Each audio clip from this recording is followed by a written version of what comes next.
वालेकुम। आज के लेक्चर में हम लोग स्टडी करेंगे ग्लाइकोलिसिस के बारे में। ग्लाइकोलिसिस एरोबिक और एनारोबिक रेस्पिरेशन दोनों का ही पहला वाला स्टेप होता है। ग्लाइकोलिसिस के लिए हमारे पास ऑक्सीजन ज़रूरी नहीं होती, मतलब it can takes place in the absence of oxygen as well. Glycolysis हम लोग देखते हैं, it is basically the breakdown of glucose into two pyruvic acid molecules. एक ग्लूकोज का मॉलिक्यूल दो पायरुविक एसिड के मॉलिक्यूल्स में कन्वर्ट हो रहा होता है। It can takes place in both type of respiration, वही जो बात पहले बताई थी। Breakdown takes place in series of steps, एक स्टेप तो नहीं होता ना, सिंगल स्टेप प्रोसेस नहीं हो सकता, बल्कि सीरीज ऑफ स्टेप्स होती हैं और हर एक को कैटेलाइज कर रहा होता है एक स्पेसिफिक एंजाइम। ये तमाम एंजाइम्स हमारे पास साइटोसोल में प्रेजेंट होते हैं। ग्लाइकोलिसिस में तो साइटोसोल में ही हो रहा होता है। और एटीपी और एनएडी प्लस भी एसेंशियल होती हैं। एटीपी हमारे पास एडीपी मतलब कि फॉस्फेट प्रोवाइड कर रहा होता है और खुद कन्वर्ट हो जाता है एडिनोसिन डाइफॉस्फेट में, और एनएडी प्लस हमारे पास एनएडीएच में कन्वर्ट होता है और सबस्ट्रेट की ऑक्सीडेशन करवा रहा होता है, कंपाउंड की ऑक्सीडेशन करवाता है, अपनी रिडक्शन करवाता है। ये आगे हम लोग फर्दर रिएक्शंस पे भी देखेंगे। जो बात आप लोगों ने याद रखनी है वो ये है कि ग्लाइकोलिसिस की जो सी मेजर दो फेसेस होती है ना, वो होती हैं दो, प्रिपरेटरी फेज और ऑक्सीडेटिव फेज। ये इसमें डिफरेंट रिएक्शंस पर आ जाते हैं। प्रिपरेटरी फेज में हमारे पास एटीपी यूज़ होनी है और ग्लूकोज का ब्रेकडाउन होना है, और ऑक्सीडेटिव फेज में हमारे पास कंपाउंड की ऑक्सीडेशन हो रही है, मतलब प्रिपरेटरी फेज का जो एंड प्रोडक्ट है ना उसकी ही ऑक्सीडेशन होगी और देन हमारे पास एटीपी की प्रोडक्शन होगी। अब हम लोग देखते हैं प्रिपरेटरी फेज। ग्लूकोज कन्वर्ट होता है ग्लूकोज 6 फॉस्फेट में, पहला स्टेप, मतलब कार्बन नंबर 6 पे फॉस्फेट लग जाएगी। इसमें एंजाइम जो यूज़ होता है वो ग्लूकोकाइनेस, और एटीपी एडीपी में कन्वर्ट हो रहा, मतलब यहाँ से फॉस्फेट आती है और ग्लूकोज 6 फॉस्फेट बन जाता है। ग्लूकोकाइनेस आप लोगों की बुक में एंजाइम्स मेंशन नहीं है, इसलिए आप लोग चाहें तो याद कर सकते हैं या आप लोगों की मर्ज़ी है। तो हम लोग आगे देखते हैं। ग्लूकोज 6 फॉस्फेट कन्वर्ट होता है फ्रक्टोज 6 फॉस्फेट में, तो ये हमें पता है, ये एल्डो शुगर, ये कीटो शुगर। तो एल्डो कीटो कन्वर्ट होते हैं, इंटर कन्वर्ट हो सकते हैं ना, तो ये आइसोमरेज के थ्रू कन्वर्ट होता है ग्लूकोज से फ्रक्टोज 6 फॉस्फेट में। Fructose 6 phosphate then again convert होता है फ्रक्टोज 1,6 बिस फॉस्फेट में। तो इसमें एक और फॉस्फेट आता है, बिस फॉस्फेट, मतलब दो फॉस्फेट हो गए, एक कार्बन नंबर 1 पोजीशन पे, एक 6 पोजीशन पे, और एटीपी एडीपी में कन्वर्ट हुआ, इसने ही फॉस्फेट प्रोवाइड किया। और फॉस्फोफ्रुक्टोकाइनेज 1 यहाँ पे एज एन एंजाइम यूज़ होता है, फ्रक्टोज 1,6 बिस फॉस्फेट। ये हमारे पास ग्लिसरॉल्डिहाइड 3 फॉस्फेट में कन्वर्ट होता है in the process of aldolase enzyme. Aldolase मतलब कि इसको बेसिकली क्लीव करा होता है दो कंपाउंड से, ग्लिसरॉल्डिहाइड 3 फॉस्फेट, डाइहाइड्रोक्सीस्टोन फॉस्फेट। एक हमारे पास एल्डिहाइड है, एक कीटो है, दोनों इंटरकन्वर्टेबल है, दोनों हमारे पास मतलब कि एक दूसरे में कन्वर्ट हो सकती हैं। डाइहाइड्रोक्सीस्टोन फॉस्फेट है, ये हमारे पास, ये भी ग्लिसरॉल्डिहाइड 3 फॉस्फेट में ही कन्वर्ट होगा और दो G3P के मॉलिक्यूल्स बनेंगे। इस पूरी प्रिपरेटरी फेज में आप लोगों ने देखा कि दो एटीपी मॉलिक्यूल्स यूज़ हुए और हमारे पास दो G3P के मॉलिक्यूल्स बन गए। अब हम लोग आगे इन्हीं G3P के मॉलिक्यूल्स को लेके चलेंगे। Next phase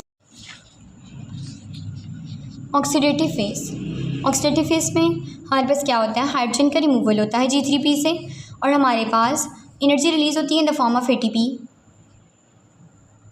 oxidative phase, glyceraldehyde 3 phosphate के मॉलिक्यूल दो थे, हम लोगों ने पहले डिस्कस किया था कि प्रिपरेटरी फेज में दो मॉलिक्यूल्स बनते हैं G3P के।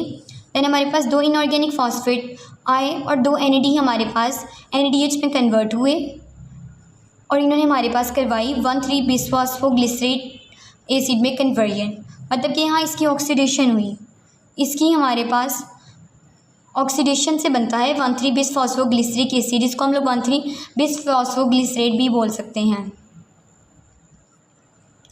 ये होता है G3P डिहाइड्रोजिनेज की प्रेजेंस में कन्वर्ट। 1,3 बिसफॉस्फोग्लिसरिक एसिड 3 फॉस्फोग्लिसरिक एसिड में कन्वर्ट हुआ, मतलब कि फॉस्फेट निकला, फॉस्फेट हमारे पास निकला तो ये एडीपी के साथ बाइंड हुआ और एटीपी बनाया। दो थे तो यहीं दो एटीपी बन गए in the process of phosphoglycerate kinase. Kinase हमारे पास वर्ड ही एटीपी सिंथेसिस के लिए यूज़ होता है, सिंथेसिस ऑफ एटीपी के लिए फॉस्फोग्लिसरेट काइनेज। देन हमारे पास 3 फॉस्फोग्लिसरिक एसिड 2 फॉस्फोग्लिसरिक एसिड में कन्वर्ट होगा फॉस्फोग्लिसरेट म्यूटेज एंजाइम की प्रेजेंस में, और then 2 phosphoglyceric acid phosphoenol pyruvic acid में कन्वर्ट होगा by the removal of the 2 water molecules और एनोलेज की प्रेजेंस में। एक्चुअली हमारे पास ये 3 फॉस्फोग्लिसरिक एसिड 2 फॉस्फोग्लिसरिक एसिड में इसलिए कन्वर्ट होता है क्योंकि इसने इवेंचुअली हमारे पास फॉस्फोइनोल पायरुवेट बनाना होता है, और फॉस्फोइनोल पायरुवेट हमारे पास तभी बनता है जब हमारे पास वाटर के मॉलिक्यूल्स दो रिमूव हों।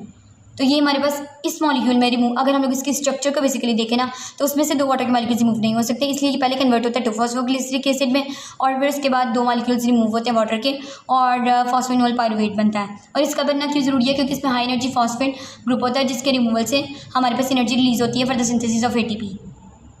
तो 2 ATP के मॉलिक्यूल्स बनते हैं। फॉस्फेनोल पायरुवेट से देन हमारे पास पायरुवेट बनता है जब हम, और पायरुविक एसिड 20 को कह सकते हैं हम लोग in the process of pyruvate kinase enzyme. अब हम लोग देखते हैं कि टोटल मतलब ATP यूज़ कितने हुए थे, प्रोड्यूस कितने हुए थे। प्रिपरेटिव फेस और ऑक्सीडेटिव फेस तो हम लोगों ने पहले देखी हुई है। ये प्रिपरेटिव फेस है जिसमें 2 ATP हम लोगों ने देखा था कि हमारे पास यूटिलाइज हुए हैं। तो number of ATP use in the preparative face 2 ATP and number of the ATP generated in the oxidative face 4 ATP। ये 2 ATP और ये 2 ATP 4 ATP हो गए। देन हमारे पास आ जाते हैं number of NADH generated. NADH generated कितने हुए? 2 NADH जनरेट हो रहे हैं हमारे पास। ये NADH 2 NADH है। नेट हम लोगों ने स्टडी किया, 2 हमारे पास यूज़ हुए, 4 प्रोड्यूस हुए। इन दोनों को माइनस किया तो आता है net 2 ATP production, 2 NADH production. यहाँ पे हमारे पास ग्लाइकोलाइसिस कंप्लीट हो जाता है। नेक्स्ट हम लोग देखेंगे पायरुविक एसिड ऑक्सीडेशन, वो भी इसी लेक्चर में हम लोग कवर कर लेंगे क्योंकि वो बहुत छोटा सा टॉपिक है। Pyruvic acid oxidation, pyruvic acid oxidation हमारे पास माइटोकॉन्ड्रिया में हो रही होती है। हम लोगों ने पहले पढ़ा था ग्लाइकोलाइसिस साइटोसोल में होगा, बाकी तीनों के तीनों स्टेप्स ही माइटोकॉन्ड्रिया में होंगे। It does not enter Krebs cycle directly, ये हमारे पास क्रेब्स साइकिल में डायरेक्टली एंटर नहीं हो सकता पायरुविक एसिड, इसीलिए हमारे पास कुछ चेंजेस नेसेसरी होती हैं, वो हम लोग डिस्कस करते हैं। पहले ये है कि हमारे पास ना पायरुविक एसिड के मॉलिक्यूल में से कार्बन डाइऑक्साइड का मॉलिक्यूल निकलेगा और ये हमारे पास चेंज हो जाएगा एसिटाल्डिहाइड में। ये पायरुविक एसिड है C3H4O3, इसमें से ये कार्बन डाइऑक्साइड निकलेगा तो ये कन्वर्ट हो जाएगा एसिटाल्डिहाइड में। कार्बन डाइऑक्साइड निकला, एसिटाल्डिहाइड में कन्वर्ट हुआ।